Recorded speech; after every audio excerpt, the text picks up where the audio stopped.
श्रीगणेशाय नमः। अथ श्री नारायण हृदय स्तोत्र विनियोगः। अस्य श्री नारायण हृदय स्तोत्र महामन्त्रस्य ब्रह्मा ऋषिः अनुष्टुप् छन्दः। नारायणो देवता नारायण प्रीत्यर्थे पाठे विनियोगः। उद्यदादित्यसङ्काशं पीतवासं चतुर्भुजं शङ्खचक्रगदापाणिं ध्याये लक्ष्मीपतिं हरेम्। ॐ नारायणः परं ज्योतिरात्मा नारायणः परः नारायणः परं ब्रह्म नारायण नमोऽस्तुते। नारायणः परो देवो धाता नारायणः परः नारायणः परो धाता नारायण नमोऽस्तुते।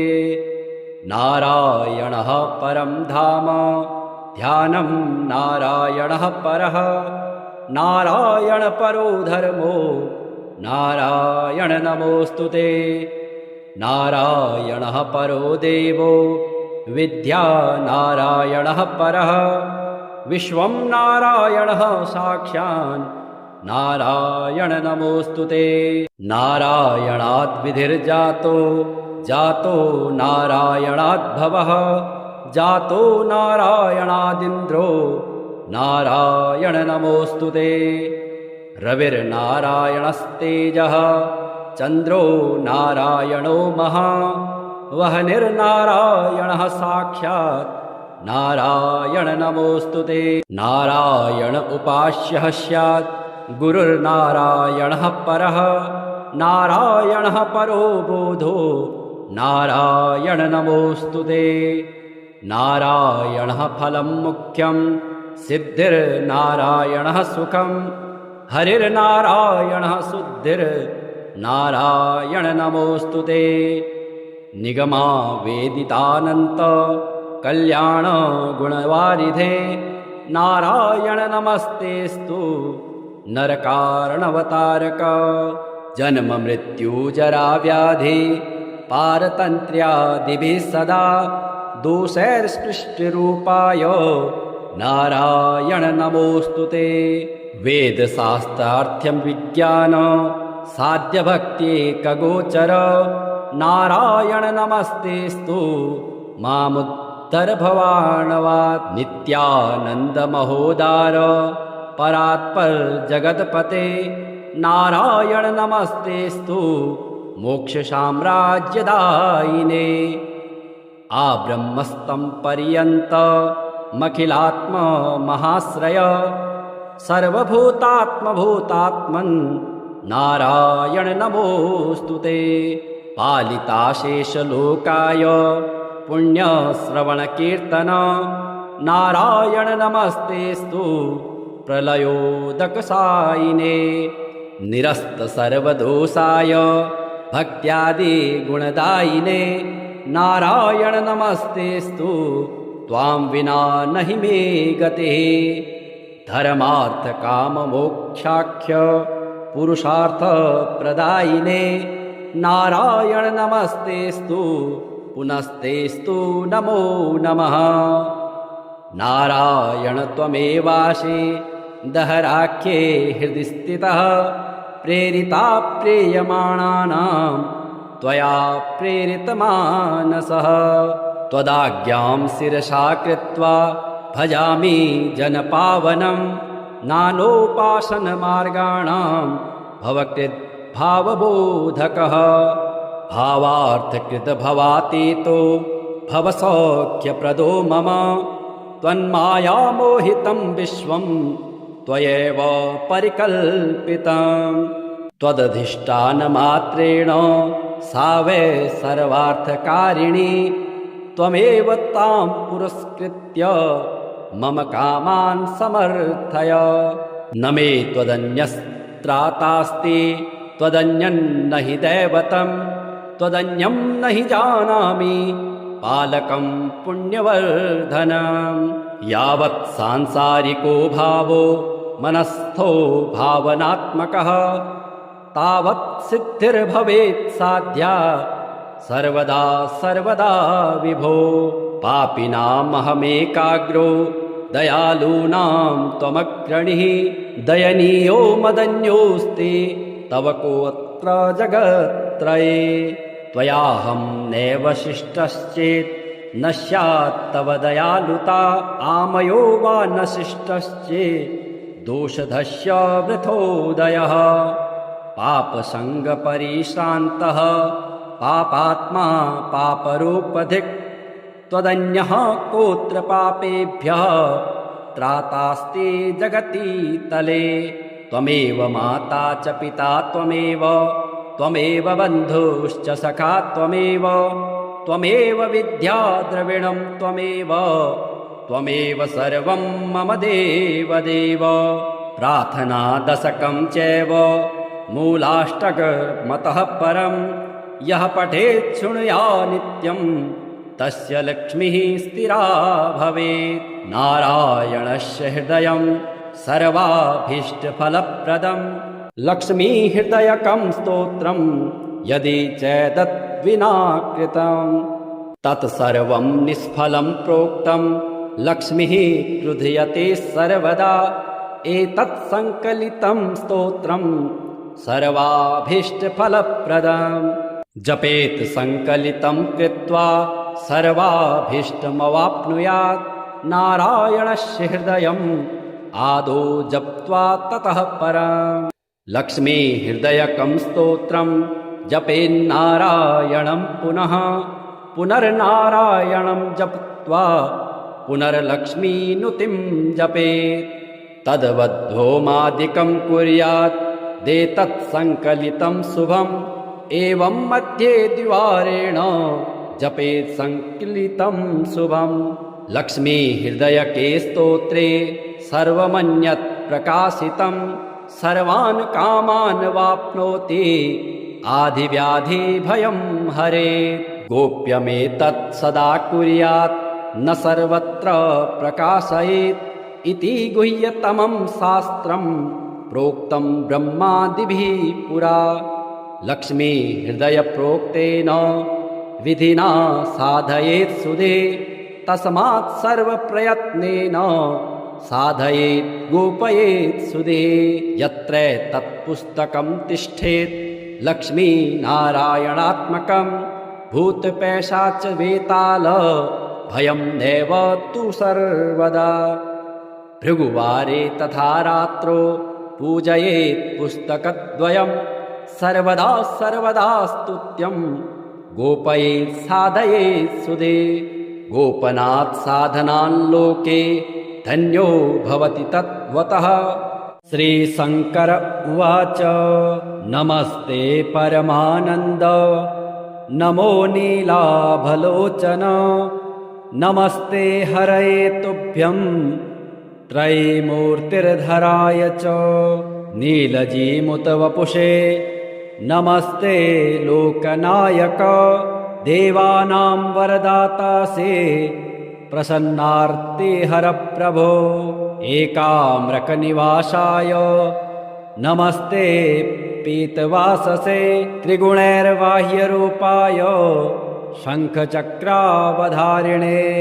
त्वमेको जगतामादिः कारणानां च कारणं भक्तबद्धो जगन्नाथ करुणामय सागर। तव स्थानानि रम्याणि सन्ति देव सहस्रशः एकाम्रे गुप्तरूपं च न जानामि कथं प्रभो। मामुवाच पुरा विष्णो त्वं ममार्धशरीरकः इदानीं तु कथं राज्यं कृतवानसि केशव। नारदस्तव भक्तास्तु शय्याते भुजगेश्वरः केवलं तौ हि जानीतः कृपा नास्ते मयि प्रभो। गोपीनां प्रेम भक्तानां दत्ता भक्तिस्त्वया प्रभो। सनकाद्याश्च तिष्ठन्ते ईश्वरेच्छा निरङ्कुशः। एकाम्रविपिने रम्ये तिष्ठन्ते परमेश्वर योगनिद्रां समाश्रित्य लोचनार्धौ च मुद्रितौ इदानीं करुणां कृत्वा देहि मे जगदीश्वर स्वस्थानं देहि मे स्थातु मागतोऽहं तवान्तिके आदिदेवं जगत्कारणं श्रीधरं लोकनाथं विभुं व्यापकं शङ्करं सर्वभक्तिष्टदं मुक्तिदं माधवं सत्यनारायणं विष्णुमि संभजे सर्वदा लोककल्याणपारायणं देवगोविप्ररक्षार्थसद्विग्रहं दीनहीनात्मभक्ताश्रयं सुन्दरं सत्यनारायणं विष्णुमि संभजे दक्षिणे यस्य गङ्गा शुभा शोभते राजते सारमायस्य वामे सदा यः प्रसन्नाननो भाति भव्यच्युतं सत्यनारायणं विष्णुमि संभजे सङ्कटे सङ्गरे यं जनः सर्वदा स्वात्मभेनाशनाय स्मरेत् पीडितः पूर्णकृत्यो भवेत् यत्प्रसादाच्युतं सत्यनारायणं विष्णुमि संभजे वाञ्छितं दुर्लभं यो ददाति प्रभो साधवे स्वात्मभक्ताय भक्तिप्रियः सर्वभूताश्रयं तं हि विश्वम्भरं सत्यनारायणं विष्णुमि संभजे ब्राह्मणः साधु वैश्यशतुङ्गध्वजो ये भवन् विश्रुतायस्य भक्त्यामरा लीलया यस्य विश्वं ततं तं विभुं सत्यनारायणं विष्णुमि संभजे येन चाब्रह्मबालतृणं धार्यते सृज्यते पाल्यते सर्वमेतज्जगत् भक्तभावप्रियं श्रीदयासागरं सत्यनारायणं विष्णुमि संभजे सर्वकामप्रदं सर्वदा सत्प्रियं वन्दितं देववेन्द्रैर्मुनीन्द्रार्चितं पुत्रपौत्रादिसर्वेष्टदं शाश्वतं सत्यनारायणं विष्णुमि संभजे अष्टकं सत्यदेवस्य भक्त्या नरः भावयोक्तो मुदाय स्त्रीसन्ध्यं पठेत् तस्य नश्यन्ति पापानि तेनाग्निना इन्धनानीव शुष्कानि सर्वाणि वे उद्यदादित्यसङ्काशं पीतवासं चतुर्भुजं शङ्खचक्रगदापाणिं ध्यायेत् लक्ष्मीपतिं हरिम् ॐ नारायणः परं ज्योतिरात्मा नारायणः परः नारायणः परं ब्रह्म नारायण नमोऽस्तुते नारायणः परो देवो धाता नारायणः परः नारायणः परो धाता नारायण नमोऽस्तुते नारायणः परं धाम ध्यानं नारायणः परः नारायण परो धर्मो नारायण नमोऽस्तुते नारायणः परो देवो विद्या नारायणः परः विश्वं नारायणः साक्षान् नारायण नमोऽस्तुते। नारायणाद् विधिर्जातो जातो नारायणाद्भवः जातो नारायणादिन्द्रो नारायण नमोऽस्तुते। रविर्नारायणस्तेजः चन्द्रो नारायणो महा वह्निर्नारायणः साक्षात् नारायण नमोऽस्तुते। नारायण उपास्यः स्यात् गुरुर्नारायणः परः नारायणः परो बोधो नारायण नमोऽस्तुते। नारायणः फलं मुख्यं सिद्धिर्नारायणः सुखं हरिर्नारायणः शुद्धिर्नारायण नमोऽस्तुते। निगमा वेदितानन्त कल्याण गुणवारिधे नारायण नमस्तेस्तु नरकारणवतारक। जन्म मृत्यु जरा व्याधि पारतन्त्र्यादिभिः सदा दोषैर्स्पृष्टरूपाय नारायण नमोऽस्तुते।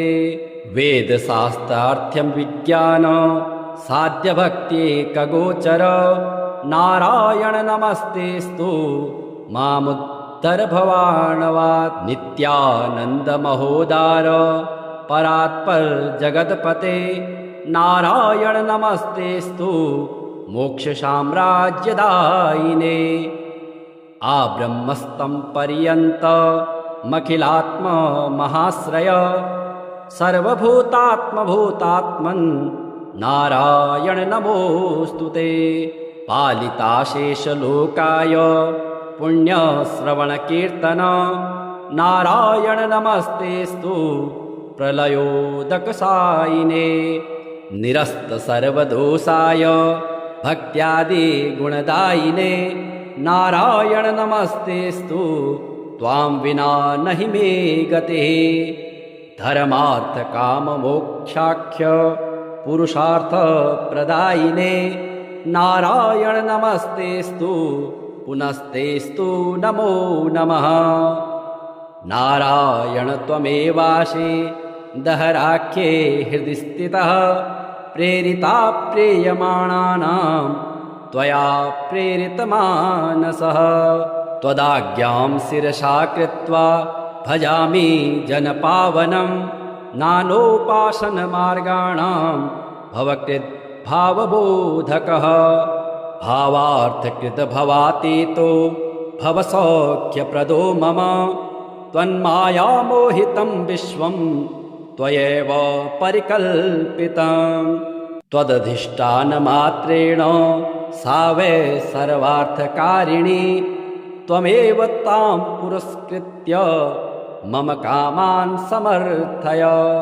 न मे त्वदन्यस्त्रातास्ति त्वदन्यन्न हि दैवतं त्वदन्यं न हि जानामि पालकं पुण्यवर्धनं।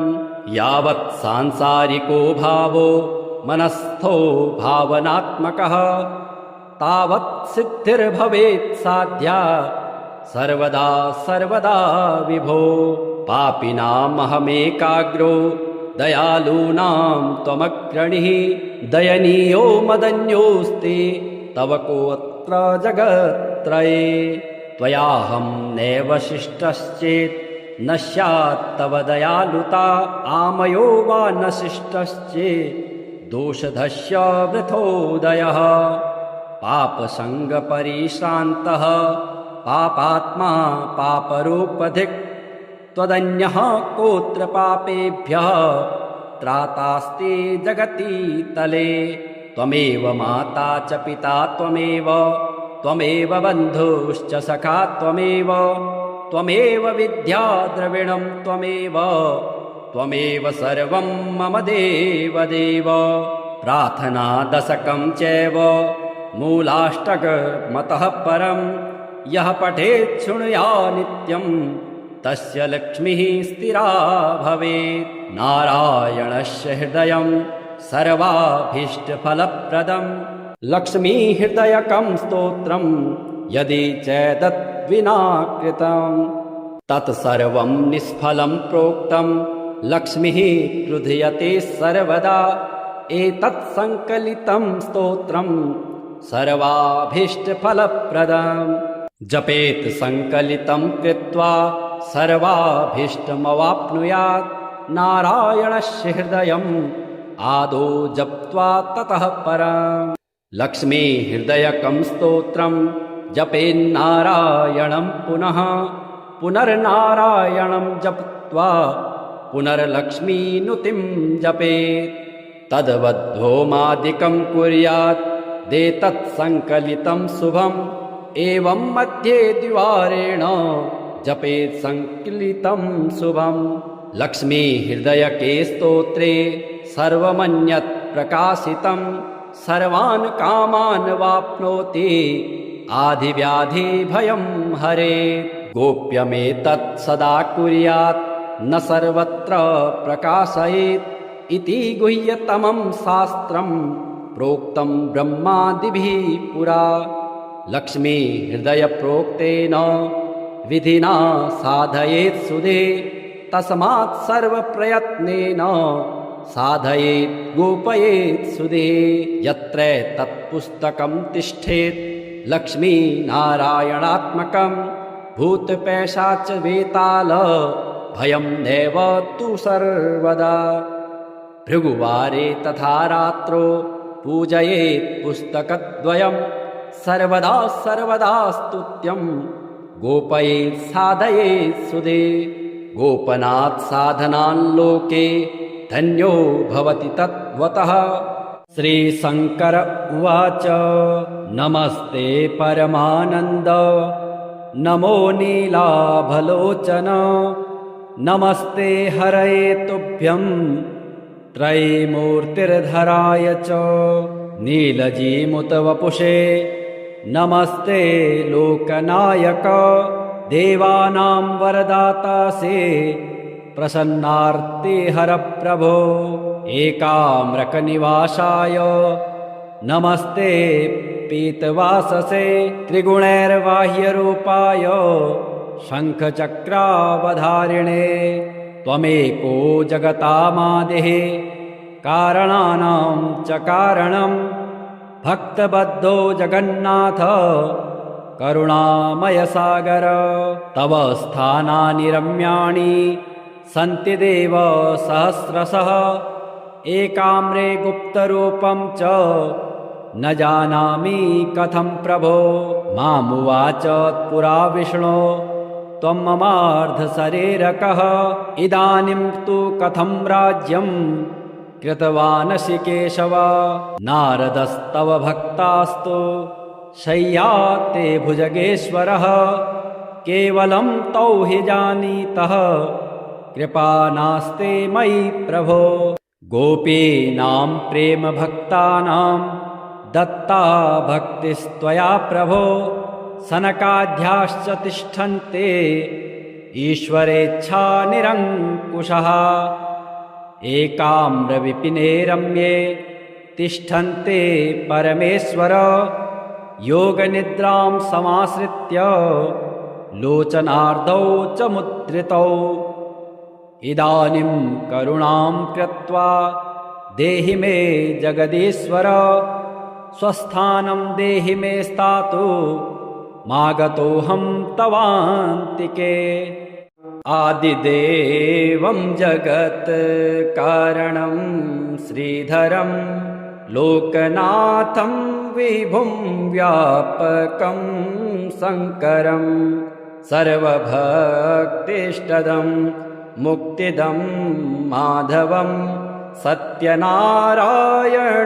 विष्णुमि संभजे सर्वदा लोककल्याणपारायणं देवगोविप्ररक्षार्थसद्विग्रहं दीनहीनात्मभक्ताश्रयं सुन्दरं सत्यनारायणं विष्णुमि संभजे दक्षिणे यस्य गङ्गा शुभा शोभते राजते सारमायस्य वामे सदा यः प्रसन्नाननो भाति भव्यच्युतं सत्यनारायणं विष्णुमि संभजे। संकटे संगरे यं जनः सर्वदा स्वात्मभेनाशनाय स्मरेत् पीडितः पूर्णकृत्यो भवेत् यत्प्रसादाच्युतं सत्यनारायणं विष्णुमि संभजे।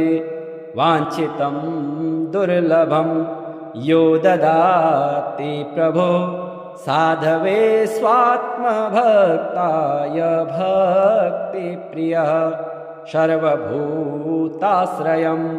तं हि विश्वम्भरं सत्यनारायणं विष्णुमि संभजे।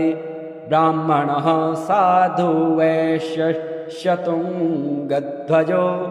ये भवन् विश्रुतायस्य भक्त्यामरा लीलया यस्य विश्वं ततं तं विभुं सत्यनारायणं विष्णुमि संभजे।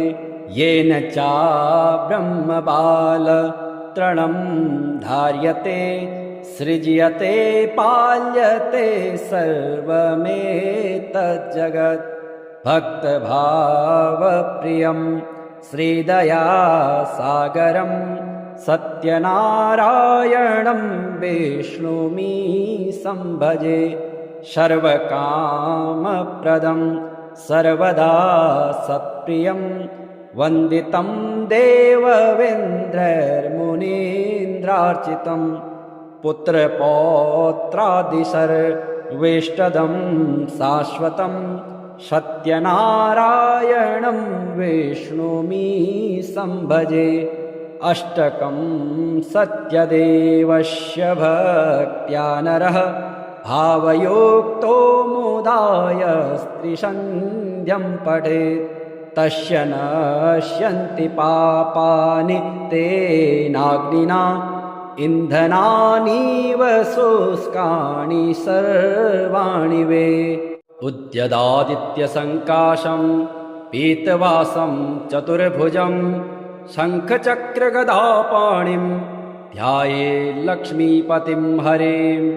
ॐ नारायणः परं ज्योतिरात्मा नारायणः परः नारायणः परं ब्रह्म नारायण नमोऽस्तुते। नारायणः परो देवो धाता नारायणः परः नारायणः परो धाता नारायण नमोऽस्तुते। नारायणः परं धाम ध्यानं नारायणः परः नारायण परो धर्मो नारायण नमोऽस्तुते। नारायणः परो देवो विद्या नारायणः परः विश्वं नारायणः साक्षात् नारायण नमोऽस्तुते। नारायणाद् विधिर्जातो जातो नारायणाद् भवः जातो नारायणादिन्द्रो नारायण नमोऽस्तुते। रविर्नारायणस्तेजः चन्द्रो नारायणो महा वह्निर्नारायणः साक्षात् नारायण नमोऽस्तुते। नारायण उपास्यः स्यात् गुरुर्नारायणः परः नारायणः परो बोधो नारायण नमोऽस्तुते। नारायणः फलं मुख्यं सिद्धिर्नारायणः सुखं हरिर्नारायणः शुद्धिर्नारायण नमोऽस्तुते। निगमा वेदितानन्त कल्याण गुणवारिधे नारायण नमस्तेस्तु नरकारणवतारक। जन्म मृत्यु जरा व्याधि पारतन्त्र्यादिभिः सदा दोषैर्स्पृष्टरूपाय नारायण नमोऽस्तुते।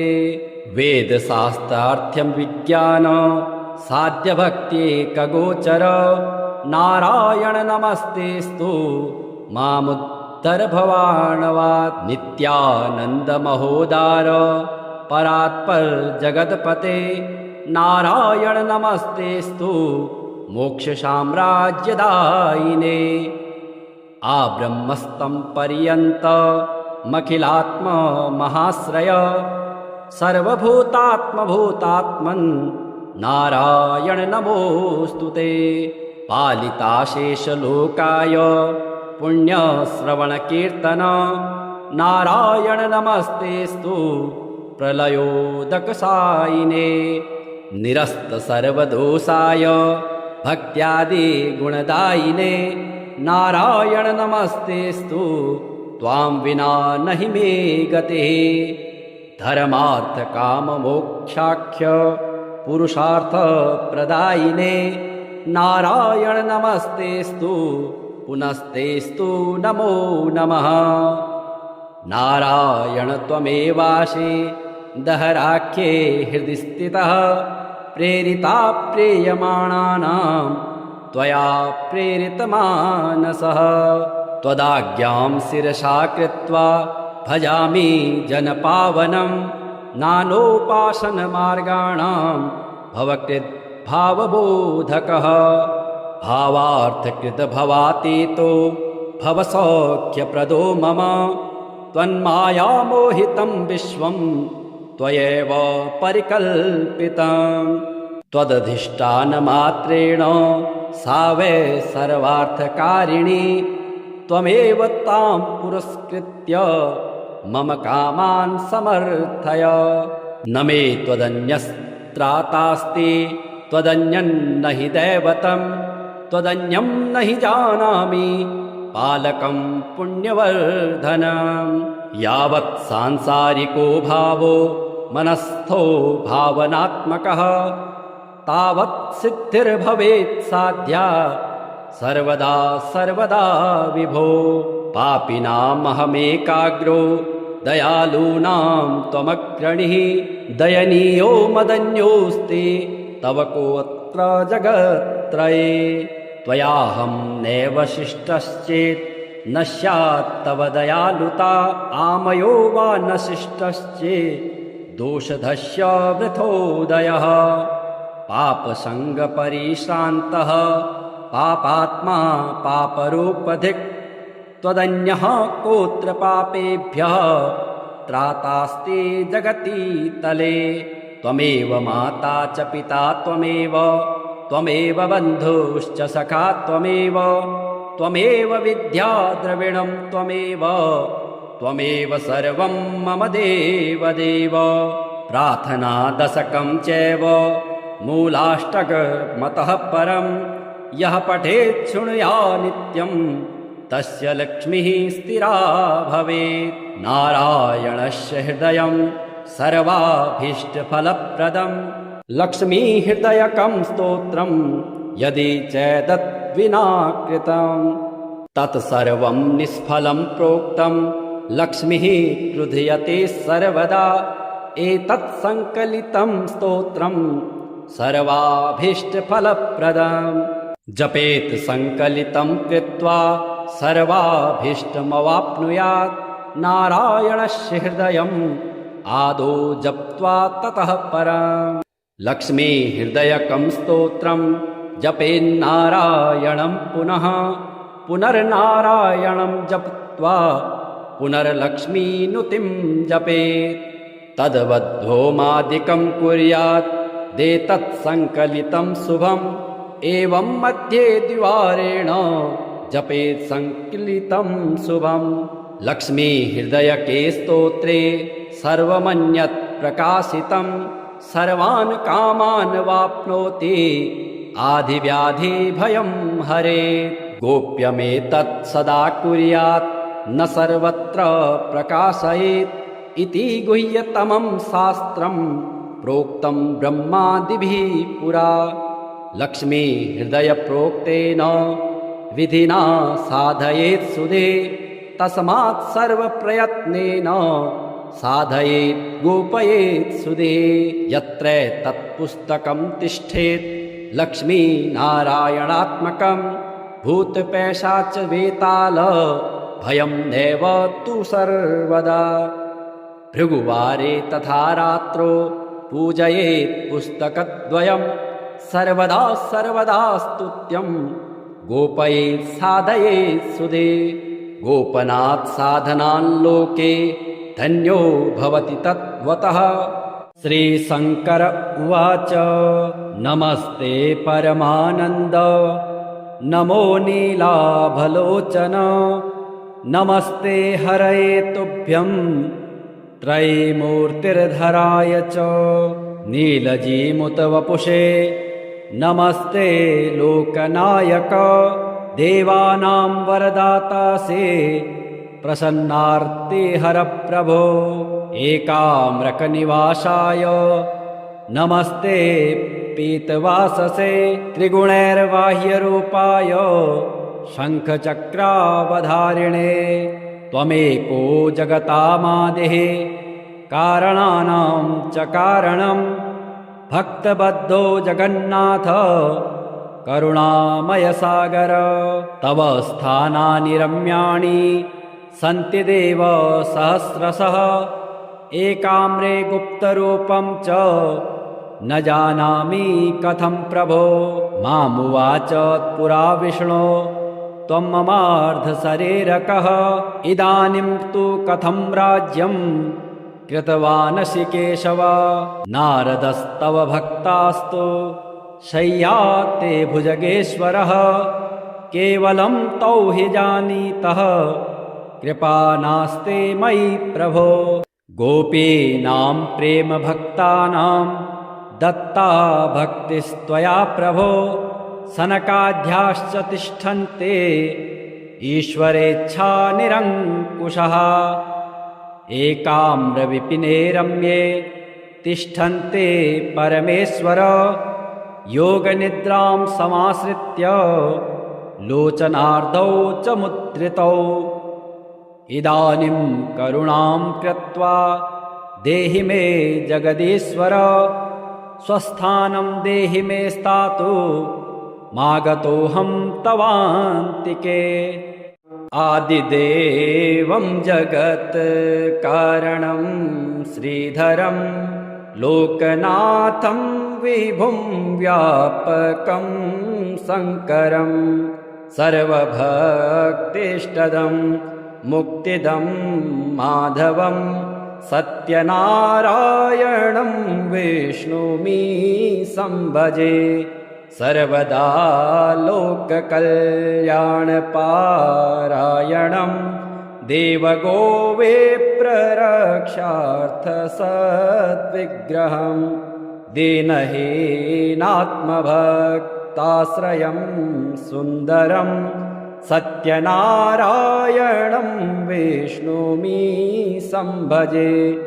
दक्षिणे यस्य गङ्गा शुभा शोभते राजते सारमायस्य वामे सदा। यः प्रसन्नाननो भाति भव्यच्युतं सत्यनारायणं विष्णुमि संभजे। सङ्कटे सङ्गरे यं जनः सर्वदा स्वात्मभेनाशनाय स्मरेत् पीडितः। पूर्णकृत्यो भवेत् यत्प्रसादाच्युतं सत्यनारायणं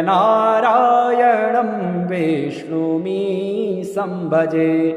वाञ्छितं दुर्लभं यो ददाति प्रभो साधवे स्वात्मभक्ताय भक्तिप्रियः। सर्वभूताश्रयं तं हि विश्वम्भरं सत्यनारायणं विष्णुमि संभजे। ब्राह्मणः साधु वैश्य शतुङ्गध्वजो ये भवन् विश्रुतायस्य भक्त्यामरा। लीलया यस्य विश्वं ततं तं विभुं सत्यनारायणं विष्णुमि संभजे। येन च ब्रह्मबाल तृणं धार्यते सृज्यते पाल्यते सर्वमेतज्जगत् भक्तभावप्रियं श्रीदयासागरं सत्यनारायणं विष्णुमी संभजे सर्वकामप्रदं सर्वदा सत्प्रियं वन्दितं देववेन्द्रैर्मुनीन्द्रार्चितं पुत्रपौत्रादिसर्वेष्टदं शाश्वतं सत्यनारायणं विष्णुमी संभजे अष्टकं सत्यदेवस्य भक्त्या नरः भावयोक्तो मुदाय स्त्रीसन्ध्यं पठेत् तस्य नश्यन्ति पापानि तेनाग्निना इन्धनानीव शुष्कानि सर्वाणि वे।